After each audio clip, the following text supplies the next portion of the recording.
Ayo berinvestasi akhirat, bangun rumahmu di surganya. Sempurnakanlah ibadah Anda dengan beramal jariah yang pahalanya tidak terputus hingga akhir kiamat.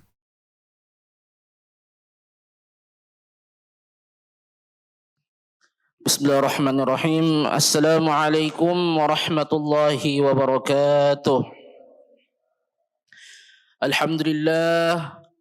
Alhamdulillahi rabbil alamin. Wabihi nasta'inu ala umuri dunya waddin. Wassalatu wassalamu ala rasulillah sayyidina wa habibina wa maulana Muhammad wa ala alihi wa sahbihi ajma'in, amma ba'd. Ma'asyiral muslimin wal muslimat, jamaah salat subuh yang insyaallah dirahmati oleh Allah Subhanahu wa taala.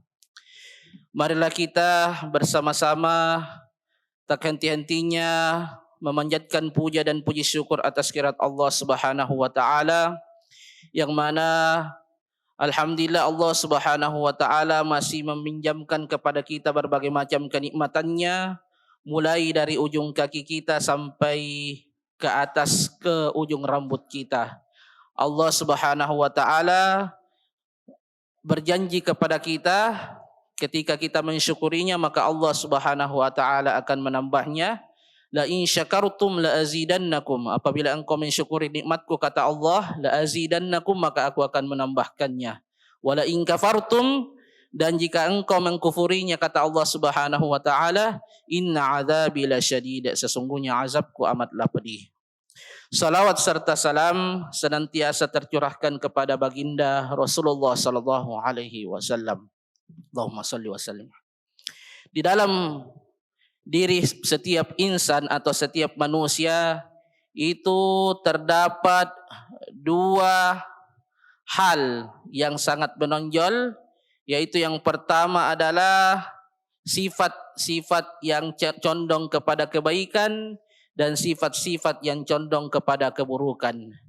Jadi di dalam hati manusia ini ada kebaikan-kebaikan, tapi tidak bisa dipungkiri yang namanya fitrahnya manusia.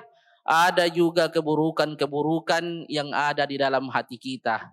Keburukan-keburukan ini bisa dikategorikan sebagai penyakit.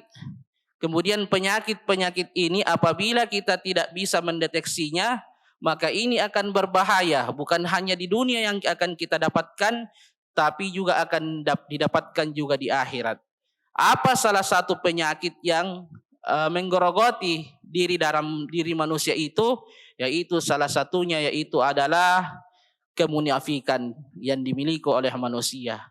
Fitrah manusia itu ada kemunafikan yang ada di dalam diri manusia itu sendiri. Akan tetapi kita diberikan tuntunan dari Allah Subhanahu wa taala agar bisa menghindari yang namanya kemunafikan tersebut. Jadi Allah Subhanahu wa taala berfirman di dalam Al-Qur'an surah An-Nisa ayat 142, A'udzubillahi minasyaitonir rajim. Bismillahirrahmanirrahim. Innal munafiqina yukhadi'una Allah wa huwa khadi'uhum wa idza qamu ila sholati qamu kusala yura'una an-nas wa la yadhkuruna Allah illa qalila. Jadi Allah Subhanahu wa taala berfirman, sesungguhnya orang munafik itu hendak menipu Allah, akan tetapi Allah lah yang menipu mereka. Wa idza qamu ila shalah, apabila mereka berdiri untuk salat, qamu kusala, mereka lakukan dengan malas, yura'unan nas, dan mereka bermaksud riya atau ingin dipuji di hadapan manusia. Wala yadhkuruna Allah illa qalila, dan mereka tidak mengingat Allah kecuali sedikit saja. Jadi ada hadis yang seringkali populer kita dengarkan atau kita ketahui bersama, bahwasanya ada beberapa ciri-ciri orang munafik. Di antaranya yaitu apabila berbicara dia dusta, diberikan apabila berjanji dia khianat, diberikan amanah, maka dia tidak bisa menempatinya dengan baik.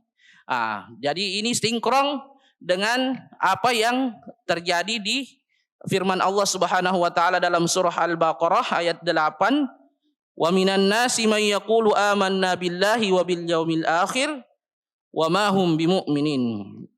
Jadi di antara mereka ada yang berkata kami beriman kepada Allah dan hari akhir, padahal sesungguhnya mereka itu bukanlah orang-orang yang beriman.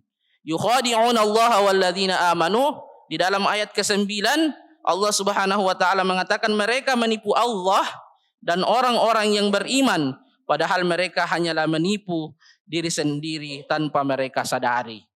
Kemudian di sambungan ayatnya ayat 10, fi qulubihim maradun fazadahumullahu marada. Di dalam hati mereka ada penyakit, lalu Allah menambah penyakit itu dan mereka mendapat azab yang pedih karena mereka berdusta. Ma'asyiral muslimin jamaah salat subuh yang insyaallah dirahmati oleh Allah Subhanahu wa taala. Jadi di dalam menyikapi fenomena-fenomena kemunafikan yang seringkali terjadi tanpa kita sadari, maka ada tata cara untuk membersihkan diri dari sifat munafik tersebut. Jadi apa cara-cara untuk membersihkan diri kita dari sifat munafik itu? Setidaknya ada beberapa tips untuk kita bisa menghindari sifat-sifat kemunafikan.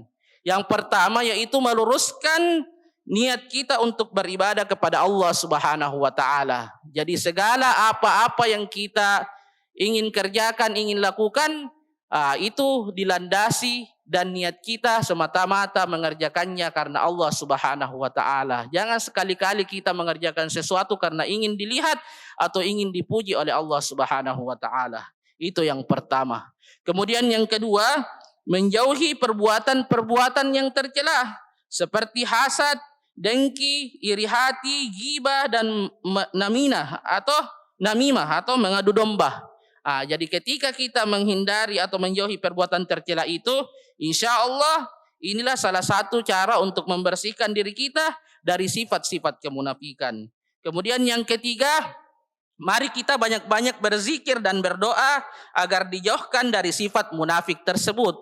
Apalagi ini di bulan suci Ramadan, mari kita jadikan momentum bulan suci Ramadan ini untuk senantiasa berzikir, berdoa agar kita dijauhi daripada sifat kemunafikan. Kemudian yang keempat, kita senantiasa memilih dan memilah teman-teman yang kita dekati. Dengan kata lain, kita berteman dengan orang-orang yang soleh. Jadi teman juga ini yang kita temani akan berpengaruh juga untuk kita sehari-hari.